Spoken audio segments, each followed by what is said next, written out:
आंखों में आंसू ना हो। तो आज देवकी मैया रोकर के बोली है, भैया तूने मेरी शादी बड़े धूमधाम के साथ की है। और क्या कहती है देवकी, भैया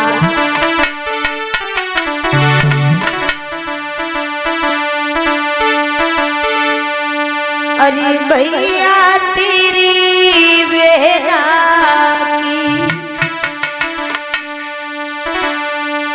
अरे भैया तेरी बहना की, अरे एक आस निराली है।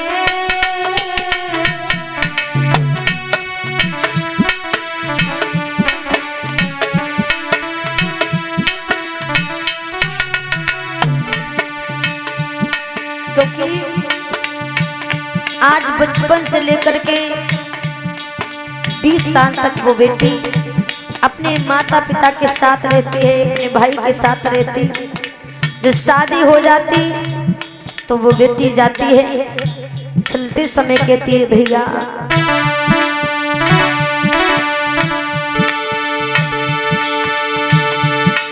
अरे भैया तेरी बहना की एक आस निराली है।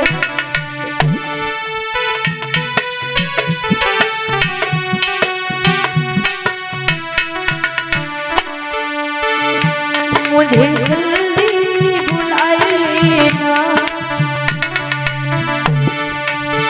ओ मुझे जल्दी बुला लेना, बड़े लाड़ से आई है।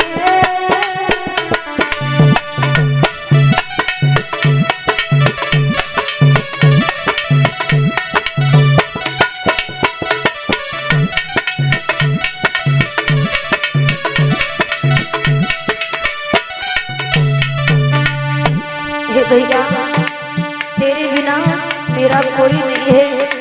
और बोली, भैया अरे और न कोई भैया एक तू ही सहारो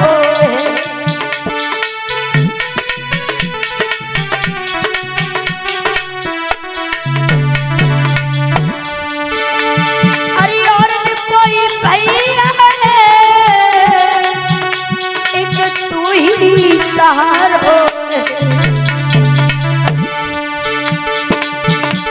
अरे बिछड़े हुए भैया की,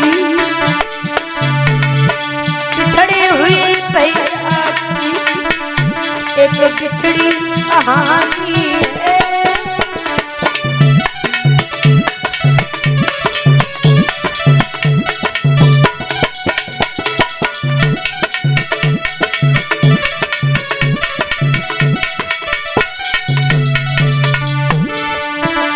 अरे भैया तेरे बहना की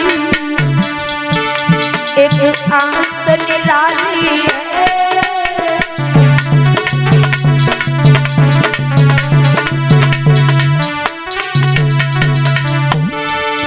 और भैया अरे भैया तेरी बहना है इस घर की चिड़िया।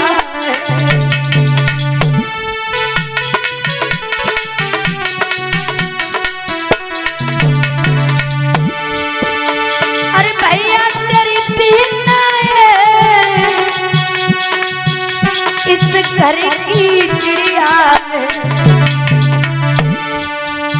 अरे कुछ देर को बसेरा है, कुछ देर का बसेरा है, फिर पिया घर जाना है।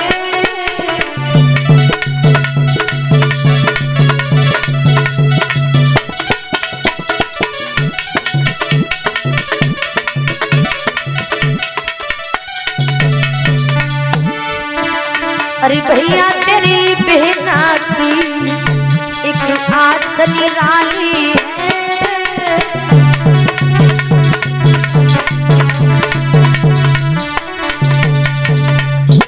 आज उसी समय मैया देवकी रो रो करके अपने भैया जी से कहती है। लेकिन उसी समय कंस कहने लगा है बहन चिंता मत कर। कहते मेरे भैया कि जब वो एक बेटी अपने मायके में रहती है तो उसी समय ये मायके वाले जो है कहते हैं कि बेटी पराए घर की है, पराए घर जाएगी। लेकिन महाराज परीक्षित जब वही बेटी की शादी हो जाती तो वो बेटी ससुराल में जाती है तो ससुराल वाले कहते हैं कि पराए घर से आई है, यहाँ भी पराई और वहां भी पराई। तो बताया है महाराज, ये कहना है प्रभु अरे मत दियो दीनानाथ जन्म मिटी आगो बहुत बुरा।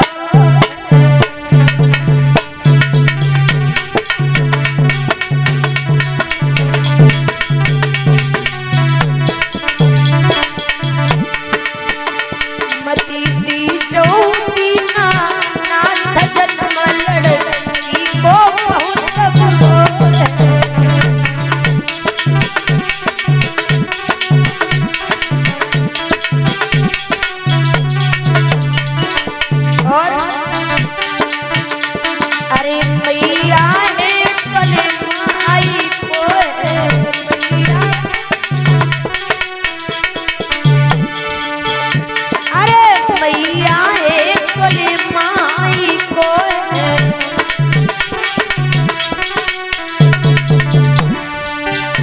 बबुला की घटी प्यार जन्म बेटी आपको बहुत बुरो।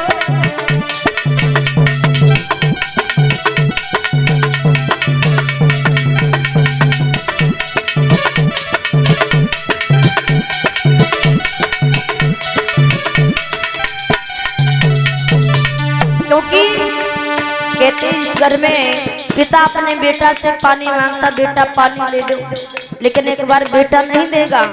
और वही बाप अपने बेटी से पानी मांगे तो बेटी झट से उठा करके पिताजी को पानी देती है। इसलिए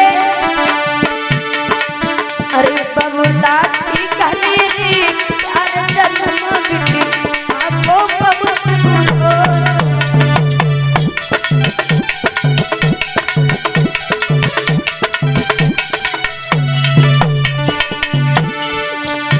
मती दियो दीनानाथ जन्म बेटी आपको बहुत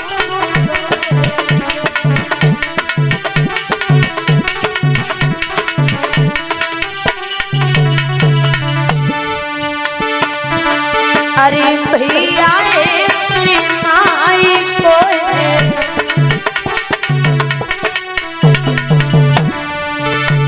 अरे भैया तुली माई को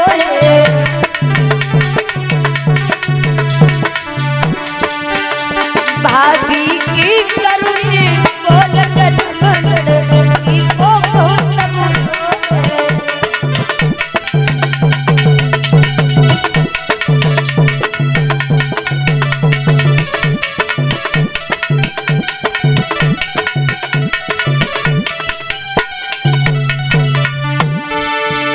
मती दियो दीनानाथ जन्म लड़की को बहुत बुरो।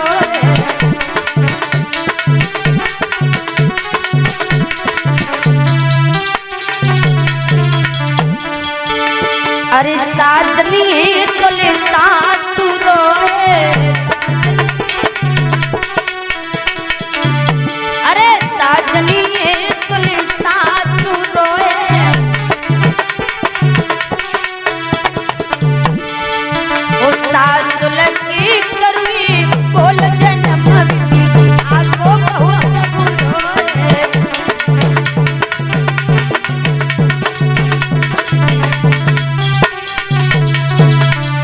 मती दियो दीनानाथ जन्म लड़की को बहुत बुरो।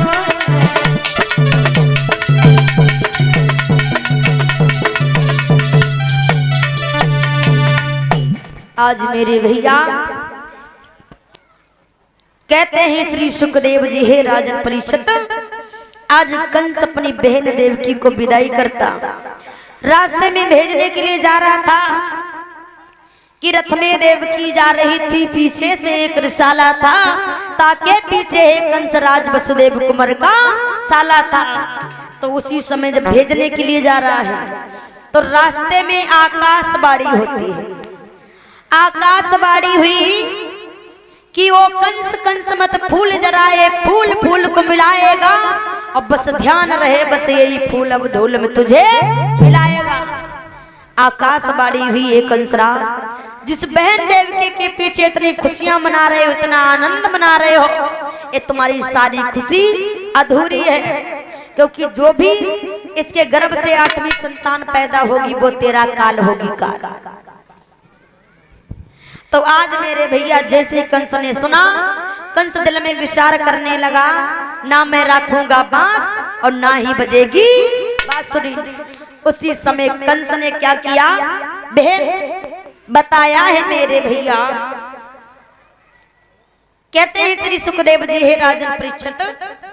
अब उसी समय कंस ने दिल में विचार किया, तो कंस ने क्या किया, बहन देवकी के केस पकड़ करके जमीन पे पटक दिया।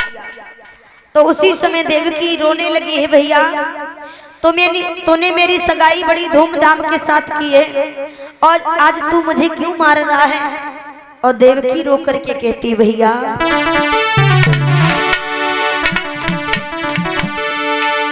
अरे भैया क्यों मारी रहा है, क्या खता बनी भैया।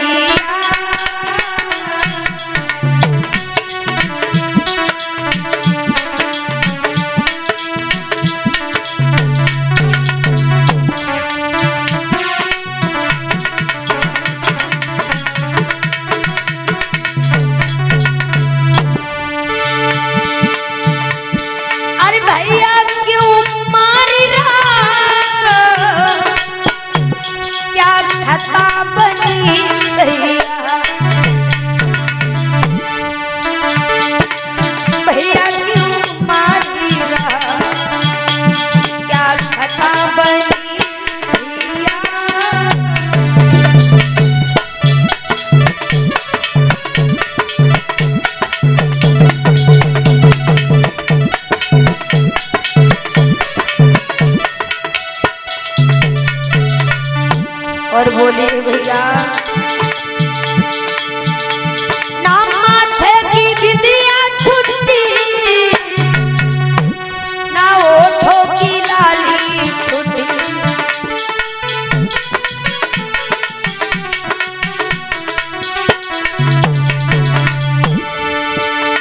ना माथे की बिंदिया छुट्टी, ना ओठों की लाली छुट्टी।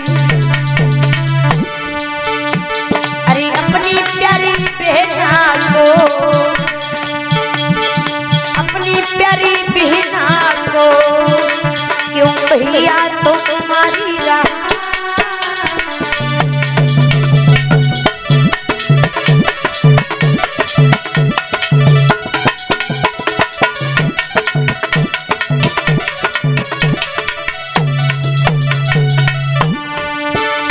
अरे भैया क्यों मारी रहा, क्या खता बनी भैया।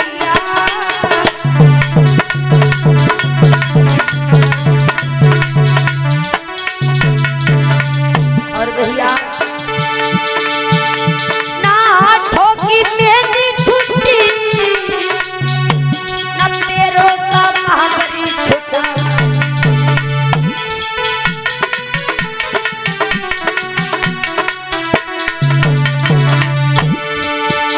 ना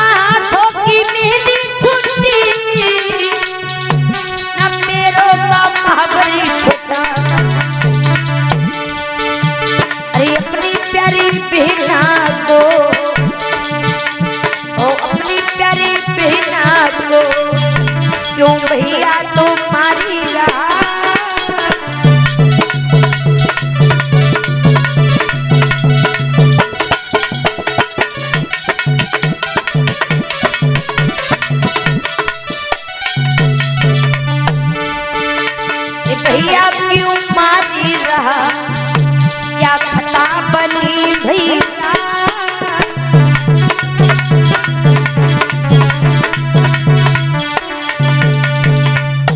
आज उसी समय देवकी कहने लगी भैया तू मुझे क्यों मार रहा है। कंस ने जवाब दिया बहन तुमने सुना नहीं, अभी क्या आकाशवाणी हुई। तो उसी समय महाराज कंस ने म्यान से तलवार खींची, तलवार खींच करके जैसे ही देवकी के ऊपर चलानी चाहिए आगे बढ़कर के वसुदेव ने वो तलवार पकड़ ली और वसुदेव कहते हैं हे कंस एक बात बताओ, तुम्हें इससे दुश्मनी है या इसकी होने वाली संतान से। तो आज कंस कहता है कि मुझे देवकी से कोई संतान दुखी नहीं है, क्योंकि इसकी होने वाली संतान से मुझे कष्ट है। तो उसी समय मेरे भैया आज महाराज वसुदेव कहने लगे हे कंस मैं तुम्हें वचन देता हूं जो भी देवकी के गर्भ से संतान पैदा होगी मैं तुम्हें ही समर्पित कर दूंगा। तो उसी समय वचन दिया, फिर भी नहीं छोड़ा। तो महाराज हाथों में हथकड़ियां पैरों में बेड़ियां पहना करके कारागार में डाल दिया। अब तो धीरे धीरे श्री सुखदेव जी कहते हैं राजन परीक्षित महाराज जब समय के अनुसार में अब तो श्री सुखदेव जी समझाते हैं राजा अब उसी समय एक पुत्र की प्राप्ति हुई। जब पुत्र की प्राप्ति हुई तो मैया देवकी बड़ी खुशी हुई, देवकी खुश हुई। लेकिन वसुदेव जवाब देते हैं देवकी ये सारी तुम्हारी खुशी अधूरी है। तो उसी समय मेरे भैया आज उस पुत्र को छीन करके लेकर के चल देते हैं वसुदेव।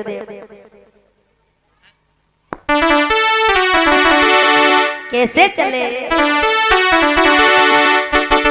अरे चल दिए ले लाली को,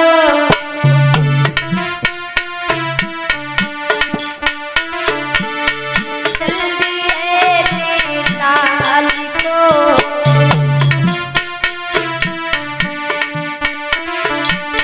कंसक ढीग जाने लगी, चल दिए ले लाली को।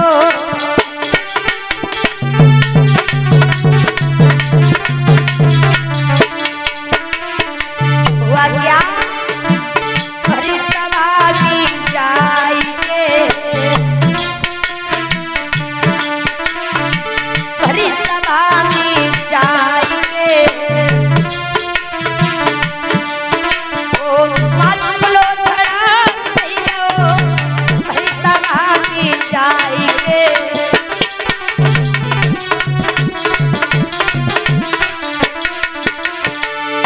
क्या हुआ, अरे गोद में ले लो कंसनी, गोद में ले लो कंसनी,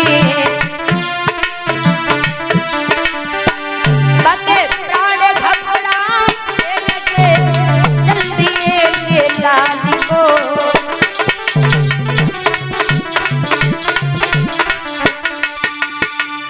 जब उस प्रथम पुत्र को लेकर के चले तो महाराज कंस को जाकर के वो बेटा दिया। अब कंस ने उस बेटा को गोदी में लिया, दिल में विचार करने लगा अरे इस जरा से बच्चे ने मेरा क्या बिगाड़ा है। जवाब दिया वसुदेव जब 8वां पुत्र पैदा हो तब तुम लेकर के आना। तो उसी समय वसुदेव उस बेटा को लाई, लेकिन नारद जी को नहीं चैन है। कहते नारद का क्या काम है, जहाँ बात बनी होती वहां बिगाड़ देते, जहाँ बिगड़ी होती वहां बना देते। अब नारद जी जो थे नारायण नारायण करते हुए कंस के दरबार में आए। राजा कंस ने देखा तो उसी समय महाराज कंस से कहा नारद जी ने क्या बात है नारद बड़े खुश लग रहे। नारद ने कहा कंस बड़े खुश लग रहे हो। तो कंस कहने लगा खुशी की तो बात नहीं है, खुशी की बात है, लेकिन जिस बहन देवकी को मैं इतना प्रेम करता था। जब उसकी शादी हुई तो कुछ भविष्य ऐसी आकाशवाणी हुई कि जो देवकी के